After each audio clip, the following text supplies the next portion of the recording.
Okay, Gareth, thanks for taking a bit of time out. No problem, my pleasure. Brasserie. Thanks for coming down. How you found it? You've been open for 3 weeks, 4 weeks? Yeah, well, 3.5 weeks now. This is almost our 4th week on. And yeah, fantastic. We've been very, very well received and very, very busy. So, and where were you working before this, Gareth? Before this, I was in the Merrion for the past 7 years. I think I was in the Merrion for. When I came home from Australia, I went back to see it. I actually worked for him previous to that. I went to see him again, and then he promoted me to the head chef in the Cellar restaurant and bar. So I was really ready to take on my own gig. What have you managed to pull together, do you think, in the menu?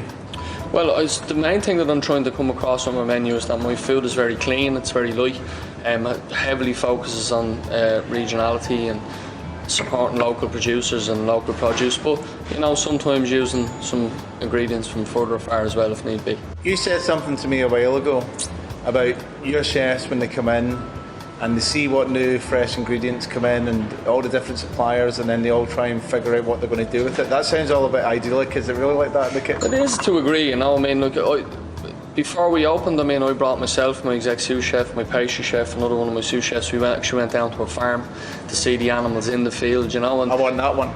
Kind of a little bit like that, you know. And I mean, it's important, I think, for the chefs to get out of kitchens a little bit and go and eat in other restaurants, and also get out to farms, meet producers. And you know, I'm sick of saying this to guys, like, you know, someone gets up very early in the morning to pick that carrot out of the ground, you know. You need to try and treat it with a little bit of respect. Use all of it, you know. I mean, it's very important to me that all the ingredients are used, and you know, we're spending a lot of money on ingredients, so they have to be treated with the ultimate respect, from the back door through how we store them, how it gets to the plate, and then ultimately how it gets to the guest. So if one of our readers comes down here tonight, what can they expect in terms of a experience? Well, I mean, if they're going to the Lion King, they come down and have the pre-theatre menu, which we're open every night when the theatre is on from 5 o'clock. Very good value, €25 for 2 courses, 29 for 3 courses, and that's taken from the a la carte menu, you know. So on there I've got a thing like a beef carpaccio. The beef is from Longford. I do it with a tuna mayonnaise, crispy capers, and some some rocket cress from Pat Clark, which is a producer down in Kildare. I do which I might show you later on. I do a really good sea trout dish. Again, very clean, very light. I have a foie gras and chicken terrine. See, foie gras, I don't get that locally. I buy that from France. But the chickens I buy from Carlo, they're corn fed. Excellent produce. You're going to take me into the kitchen and we're going to have a look at how we put it together. I'm going to teach you how to cook. How about that? Well, we'll see.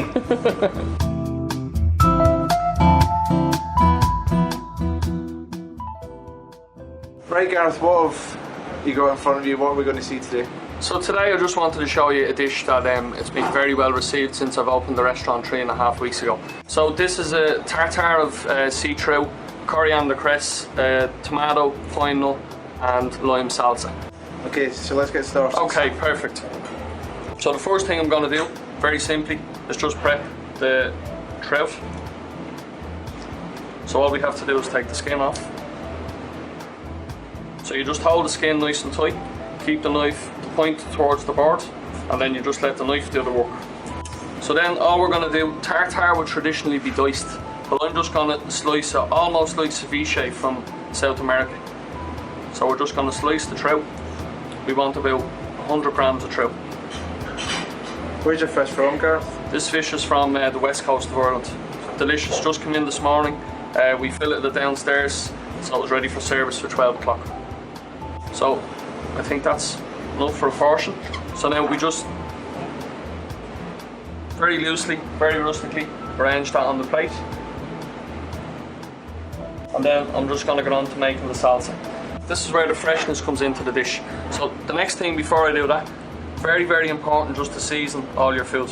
Okay, this is moulded sea salt, a little bit of cracked pepper, and then the salsa. There's just some fresh tomato, a little bit of shallot, a little bit of chilli, or a lot of chilli, depending on what way you like it. I like it a little bit spicy.